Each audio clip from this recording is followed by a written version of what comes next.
জানি না কোন দিন ওই মসজিদের মাইকে বলা হবে অমুক এলাকার অমুক ভাই আমাদের মাঝে দুনিয়ায় নাই।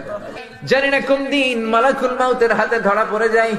জানি না কোন দিন কাফনের সাদা কাপড় দিয়ে আমার দেহটারে পেঁচ দেয়া হবে। এই দুনিয়ায় আসার একটা সিরিয়াল আছে, যাওয়ার কোনো সিরিয়াল নাই। আসার সময় তুমি দাদা পাঠাও, তারপরে বাবা, তারপরে ছেলে, তারপরে নাতি। কিন্তু যাওয়ার সময় মাঝে মাঝে দাদার আগে নাতি চলে যায়। যাওয়ার সময় মার আগে মাঝে মাঝে মেয়ে চলে যায়। শুধু অসুস্থরাই মরে না, সুস্থরাও মরে যায়। শুধু বৃদ্ধ বৃদ্ধারা মরে না, মাঝে মাঝে দেখি যুবক যুবতীরাও মরে যায়।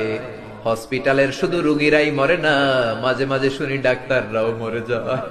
রব্বুল আলামিন কয়দিনের হায়াত নিয়ে এসেছি জানি না, যতদিন বেঁচে থাকি কোরআন মেনে বিশ্বনবীর সুন্নাহ মেনে চলতে পারি তৌফিক দাও। আমার এই বাংলার জমিনের উপর তুমি তোমার খাস রহমত আর বরকত নাজিল করো।